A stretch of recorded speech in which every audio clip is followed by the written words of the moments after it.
Hi there, I'm Amanda Krill of Amanda Krill Creative. I've been a web designer for the last 12 years, and one of the things that I do really, really well is take somebody, whether they have a website already or not, take them and their essence and turn them into an online presence. I'm going to show you a few of the tricks and let you know really what you should be focusing on for your website and how to present yourself in a way that helps the people who are your ideal clients really find you and feel like from the moment that they land on your website that you are the person that they've been looking for. Okay, I'm going to start out by showing you a recent client's website. This is her original website. This is what when she came to me, this is what she had. I know some of you will not have a website at all, so you're starting from scratch. You don't have to, repurpose content or do anything along those lines. So really, all I'm showing you this for is so that you can see where we started and where we ended up and how we took, how this website, although it's, not terrible, doesn't make you feel Abigail at all. And in her current incarnation of her website, I feel like it's a much better representation of who she is. So she's a mentor or coach healer. She works with mind body connections. And as you scroll down, she has this Mind Body Coach University that you can sign up for. There's a big gap here. And she has this huge block of text, which right from the start, that's a big no-no. People, when they're reading for the web, reading on the web, they do not like big blocks of text. They will skip most of this. So even though it feels like something that you might need to say, you got to find a way to say it in a more concise manner, or maybe use a video to say it, or something along those lines. Like, you have to be very conscious of, how people read for the web. And another thing that you have to keep in mind is that people's attention spans are very short. You will not get them to read all of this content. She's got some testimonials, which is great. Testimonials, social proof is an amazing way to get people to, believe what you're saying. But this is not a great way to, all this text is really heavy. Let's click on her About page quickly. I'm looking at this with the Wayback Machine. That's what this bar is up at the top. So again, she's got really a lot of text. It's very text heavy, and then more social proof at the bottom. Mostly, all of her pages are like that. Her blog's not really strong. She didn't keep up with it much. She has some events, and her coaching is available and everything. So let's just, look at the homepage, and then we're going to head over to the current website. So again, this is what it looked like. A lot of white space, which is not a bad thing. I love white space. It really helps other things pop. She's got her picture up here, and the header is okay. So this is the new website. We keep the links at the top to a minimum so that you direct people exactly where you want them to go. This is one good strategy. For me, on my website, I have more options because I want people to read my blog. I want people to read about the different ways to work with me and stuff like that. So I have more options on my website. For her, she chose that she wanted it to make it very simple. Like, you only have a few options. So we made these words pop by, making them a different font, making them a bigger, brighter color, and have a gorgeous picture of her face right there. Tells you exactly what you're getting from her. As you scroll down, we have an opt-in, which opt-ins are super important. If you don't know what that means, it means you offer somebody something like, for her, she has a 5-minute divine guidance fix. It's just a little PDF, and you enter your email and get it. You can also just ask people to opt into your newsletter list, but you're more likely to get opt-ins if you offer something. It doesn't have to be a big something, just something of value that makes them want to sign up on your list. List is important. I'm sure you know that already, and if you don't, trust me, the bigger you grow your list, the more likely you are to sell any products that you offer. Previously, in an old incarnation of the internet, we would have wanted this opt-in bar to be above the fold. You might hear that term in some places, which just means that it's above, like before you have to scroll at all, you can see it. That is not so important anymore because like 60% of people look at websites on their phone. So there are still people who preach above the fold, but my personal opinion is that it's not necessary, because people don't mind scrolling anymore. Like, 10 years ago, people wanted to know, they wanted it right there at the first, so they didn't have to go looking for it, which is still true. You don't want to have to send people looking for things, but people are used to scrolling now. They don't mind it. So we have that. Then we scroll down a little bit more. This talks about the pain points. She chose this image, one that was, pretty powerful, of a real representation of what she wants people to understand. She understands how they're feeling, and she talks about their pain points.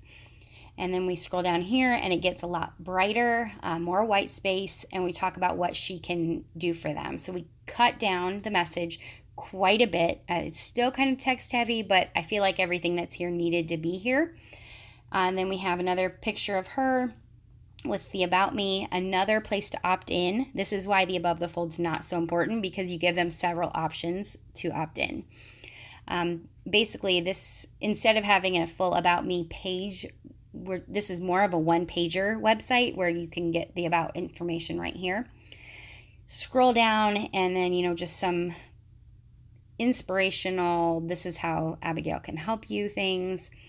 And then scroll down a little bit more, and, to be honest, there is still a lot of text on this website, but it's broken up in ways that make it readable. So, she talks about these are the ways that you can stop settling for soul weariness, connect with your intuition and divine guidance, connect with your community, and learn in-depth mind, body, soul tools. Then we scroll down a little bit further. This is a secondary opt-in so that you get notified of her Mind, Body, Magic School, which is her main offering. Again, that's, the things she wants to focus on. Then we have some testimonials, a third place to opt in for the Divine Guidance Fix. And then down here, there are other pages in here, the Mind, Body, Magic School, which we link here, Find a Mind, Body Coach, and blog. And then we connect to her Facebook and give her email for contact information. So, that's the difference between a website that just does what you want it to do, just gives information. Maybe people will resonate with it, maybe they won't. And a website that people, when they land on it, immediately the right people will know that this is where they need to be, that you are the person that can help them. This is what I do. This is one of my talents, I guess, is that I can help people really, I embody their essence in a website. I'm pretty good at it. So another few things that I wanted to show you just based on this website, and a few tips on when you do your website, is try to keep your fonts to a minimum. We have 2 fonts on this, just the fancy font and the sans serif. Depends on the look that you want to give your website. Sans serif is more of a casual font, I think. It's pretty readable. It's not a great font for print, but for the web, it does what you need it to do. It just delivers the information and is an attractive option. The pretty font, you have to be careful when you choose these. In fact, I would encourage you to use something like Font Squirrel or fonts.com to choose your fancy font. Don't just pick one you find off the web, because you don't know what the letters are going to look like in some cases. Sometimes the S's are really weird. Sometimes the R's are really weird. Sometimes they just don't fit right with the look that you're wanting, just a couple of letters. So I would encourage you to use a website that allows you to type in a phrase and you can see what it actually looks like before you use the font. Let's see what else. For colors, we used the sweater that she has on, and she really likes this blue-green color, so we use those colors. We went to a few different websites, used Pinterest, and that's how we chose the colors for this. Don't always choose your favorite colors.